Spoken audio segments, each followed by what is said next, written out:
Alright, hey everyone, thank you for checking out this video. This is going to be a quick run through of how I edit a landscape photo. I'm going to try and keep it fairly short, but here we go.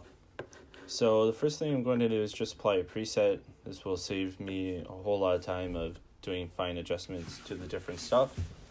So this one's called Winter 2018. This picture is a snowy image taken while we're on our trip to Algonquin Park. I believe this was at the Spruce Bog Boardwalk Trail. So if you're ever there, for sure check it out. It's pretty awesome. So the first thing I'll point out after applying my preset is this white kind of border that's appearing here. So if you're not too familiar with it, this was because I've added distortion, so all you have to do is click constrain crop. That will eliminate the white border. If you're ever using distortion, you definitely want to have that checked off. And under the profile area, just make sure you have all your stuff selected. This will eliminate any vignetting from your lens or camera, any distortion, all of that good stuff. Okay, to start off now, this is what it looks like with the preset. So that's the before, that's the after. So for the white balance, I'm just going to keep that custom, but if I were to select auto, it just makes it a little bit different. Usually you're better off selecting auto. For the exposure, I'm just going to keep it basically how I took it out of camera. I think I got the exposure pretty good right out of camera, so I don't need to mess with that. With the contrast, because of all the detail in this image, I'm actually going to decrease the contrast, and usually I like to decrease it. That's what it looks like. So usually you want to increase it if you don't want your image to look flat. As you can see, by increasing it, it's going to add more detail to the darker areas to kind of make it more look high definition, but here we're actually going to decrease it by quite a bit. So it looks like garbage now, just ignore that. That gets fixed with the tone curves. So I usually like to decrease the highlights. I don't want to go overboard or else you'll notice it in the snow. I do like to increase my shadows just by a little bit. If you decrease it, it just darkens the shadow area. But you don't want to darken it in this photo because that is where, that is part of the main part of the image. We want to see those trees. So we want to just keep it as it is. For the whites, I do like to increase the whites. If you decrease it, it's not a huge difference, but you notice it in the snow and it kind of looks not the opposite of blown out. Basically, you don't want that. So I want to increase the whites. Then for the blacks, I actually want to increase the blacks as well. So probably just keep it as it is. Just 1 second here.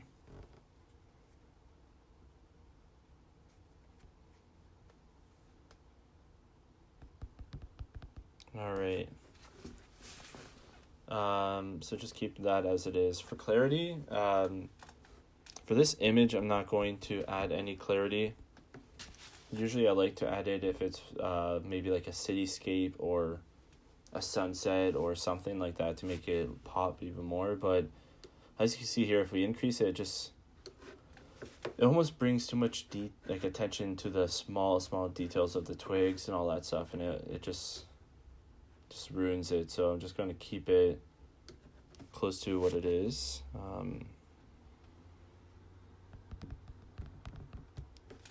For dehaze, I like to add dehaze to my image. It's almost like adding contrast in a way. Some people like to decrease dehaze to make them look, more faded in the highlights. Like if you want like a summer look or something. Here I'm going to decrease it. I'm going to increase it. And then for vibrance, I like to increase my vibrance, probably up to around 20-ish. And then same thing with decreasing saturation. All right, so if we didn't have any tone curves, this is what it would look like. Looks pretty terrible.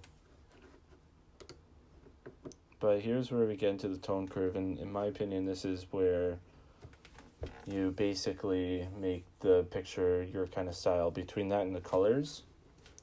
So right off the bat, you start with the RGB layer. So you just want to do your generic S curve. Here I didn't really go too crazy, but we'll start with the top pointer. We'll just increase the highlight a little bit. Middle pointer is at the mid-range. So as you can see, if you increase it, it's going to brighten up the mid area. And then one more pointer in the blacks. Sometimes I'll bring it all the way down here. And then we've got the fade added. So by increasing this up the side, you're actually adding a fade to the blacks. Usually for landscape, you don't really want to do that. But for me, because of the way I like to edit, I like to make it look, I don't know, more vintage in a way. So I'm going to add a little bit of that fade to the blacks. All right, and then next, the tone curve is split up by colors. So you have your RGB, that's like your main layer, and then you have red, green, and blue. I like to add the S curve to both, or all three layers. So red, green, and then blue. You do want to be very careful when messing with the tone curves here, because you could definitely ruin your image by adding color to like the highlights and the black areas. So use that with caution. If you're not really that familiar with it, don't even mess with it, and just mess with your tone curves on the master layer. And then here's where we make all the adjustments to the colors. I'm a pretty heavy post-processor. Like, I don't really use Photoshop too much, but I do like to post-process in Lightroom. So we've got the color hue area. This is where you're going to actually change the colors of that specific one. So red, orange, yellow, green, aqua, blue, purple, and magenta. As you can see, I like to kind of bring the oranges towards the yellow, the reds towards the orange, yellow towards the orange, green towards the green, aqua towards the blue. Keep the blue as it is. And for saturation, I like to keep the red as it is, but increase the orange and the yellow, and then decrease the green, and then decrease the aqua, keep the rest as they are. And then for luminance, you're basically, for me, I increase the luminance on almost every color. It just makes it pop a little bit more. If we did make any adjustments to the color curves, or to the color, sorry, that's basically what it'd look like. With the adjustments, it's not a huge difference there. The next area would be split toning. Some people don't really mess with split toning. Basically what you're doing is you're assigning a color or a color filter to the specific highlights and then to the shadows, and then you can balance it out with this balance slider. I like to add slide the balance slider to the right, so adding the color mainly to the shadows. So as you slide it to the right, you're adding in more to the shadows. If you slide it to the left, sorry, you're adding it to the highlights. So I just keep it around here, and I always add a little bit of blue. So I usually keep it between 5 and 9. Sharpening, we'll just leave it as it is. The photo is actually not very sharp. I kind of just snapped it as I was standing there. And I took it at f6.3 at a shutter speed of 1 in 200 at 28 millimeters. So we already kind of went over the lens corrections. Transform tool, this is where you would straighten. You can kind of warp the picture. I'm going to straighten it just a little bit because I did kind of take it on an angle. Under effects, here's where you can add a vignette. I usually don't like to add any vignette to my landscape. And then you can add grain. I don't like to add any grain to my landscapes as well. But here, actually, you know what? I'm going to add a little bit of vignetting only because the sides are really bright.